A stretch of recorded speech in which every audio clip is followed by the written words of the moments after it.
Hello students, today I'll be teaching you neuromuscular diseases part 2. Now here I'll be taking first is Parkinson's disease. Parkinson's disease was first described by James Parkinson in 1817 as a shaking palsy. It is the idiopathic neurodegeneration of dopamine producing cells in the substantia nigra in the midbrain. So, three cardinal signs are there: resting tremor, cogwheel rigidity, and bradykinesia. It's mainly occurs in adults in the middle or the late life. There is degeneration of the dopaminergic nigrostrial system at the brainstem region. So there will be dopamine deletion leading to imbalance of the dopamine and acetylcholine. The etiology can be varied according to old age, genetics, and environmental factors. It is an autosomal dominant genes, and the three autosomal recessive genes have been put forward in its etiology. How to establish the diagnosis of Parkinson's diseases? There are shaking tremors, there is presence of bradykinesia, rigidity, rest tremor, postural instability, as you can see in the picture. There is absence of atypical features like slowly progressive course, and the person responds to the drugs. Tremors are mainly at rest, enhanced by emotional stress, less severe during voluntary activity. There is a rigidity, means there is increase in resistance to the passive movements. Bradykinesia, slowness of the voluntary movements of the body. There is swinging of arms while walking. There is mask-like facial appearance, and the hand, especially the tremors are present. Pill rolling movement is present. There is a slow shuffling gait, muscle rigidity, speech is being labored, there is lack of muscular control, mandibular tremors are there, abnormalities in the oral behavior, means there is purposeless chewing, grinding, and sucking movements present in the patient. Orally, anxiety is there is tremors, dysphagia, altered gag reflex, and the drugs patient is already taking levodopa, which is an important causative agent for orthostatic hypotension. How to treat such cases is by medical professionals only, but still for the completion, I'll tell you first is levodopa we give, then we go for a god derivative, that is pergolide, physical therapy, speech therapy, and if it's not treated by medicinal, then palidotomy or thalmotomy can be done surgically to suppress the disease. Neuroprotective effect of the cigarette smoking is there. Significant negative association between cigarette smoking and Parkinson's disease have been put forward. Multiple sclerosis. Multiple sclerosis is also known as disseminated sclerosis. It's a chronic neurological disease leading to demyelination of the axon. The myelin sheath present on the nerve fibers is being demyelinated at the central nervous system level. So there is impairment of vision, muscle and coordination is there, and bladder dysfunctions are there in our cases. What is the causes? Causes is immunologic due to activated T lymphocytes and autoantibodies. Our all antibodies will go auto to glycoproteins, viral, genetic markers. These genes are located on chromosome number 12 and 20. Clinical features, they all depend that how much demyelination is there in the fibers. It is 60% visual disturbances are there, and the weakened jaw muscles are there. Root signs is there, that means rapid vision loss is there in a patient. Body temperature will be raised associated with strenuous exercise. Then again one more sign, pupillary sign is being present here. Bright light shown to the patient in the each eye separately. Then movement will occur from normal to affected pupil of the eye.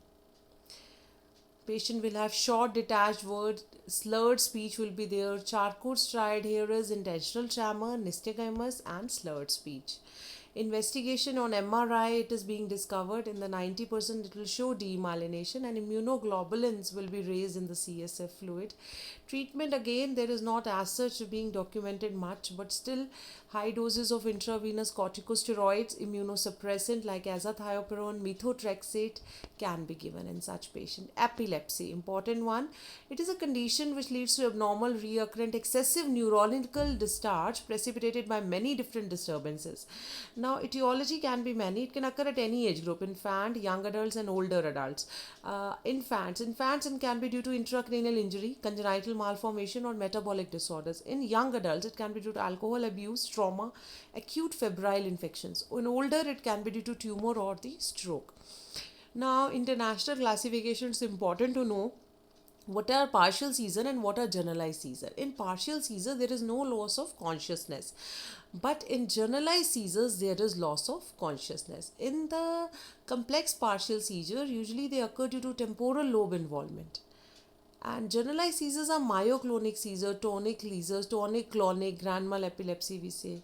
But in partial, there is only partial seizure leading to secondarily generalized seizures. But the patient will be conscious in them. Status epilepticus, it is an important term. It is period of recurrent seizure attack without recovery between each attack. Prodromal is headache will be there prior to the attack. Mood or swings will be there in a patient. Lethargy, myoclonic jerking. Most common is tonic clonic or grand mal seizures. The second common is petit mal. And Jenkinson's says that there is a clonic begin at the face extremity. That's why it is important in the face. Now, the epilepsy begins with the aura. There is epigastric discomfort in a child, hallucinations of hearing, vision, and smell. Then the patient will give a good cry, and then unconsciousness will be there due to muscle spasm. In clonic phase, there is convulsive, jerky movements of the entire body. Management, immediate care, move person away from the danger, and IV anticonvulsants like diazepam can be given. Phenytoin is a drug of choice, and ethosuximide is a drug of choice in petit mal types. Dental considerations includes a drug-induced gingival enlargement being in question. Fixed prostheses are being avoided in such cases. Phenytoins block effects of parathyroid hormone on the bone. Huntington's disease. It's a hereditary degenerative disease of central nervous system, an autosomal dominant track, onset at 30 to 50 years of the age. That is depression or irritability coupled with slowing of coordination, difficulty in speech and swallowing. No cure is there. Treatment is symptomatic. Dopamine receptor blocking agents can be given as phenothiazines in them. Guillain-Barré syndrome. It's acute idiopathic polyneuropathy. 1 to 3 weeks after an acute infection, this disease developed due to the infection of cytomegalo or Epstein-Barr or enteroviruses. It may remain for 2 weeks and recover within 6 months to 2 years. Worldwide incidence is there 1.6 to 1.9 cases per 100,000 as there. Now it is associated with many other syndromes like Mead syndrome, focal dystonia will be there of the lateral pterygoid, anterior digastric, tongue muscles will show myoclonic seizures, and there will be dystonias of the orbicularis muscle also.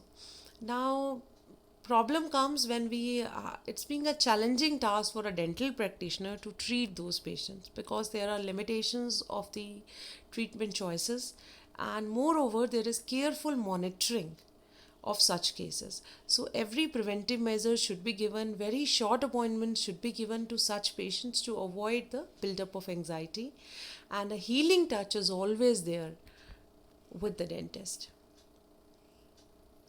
To conclude, I would only say great acts are made up of small deeds. Thank you.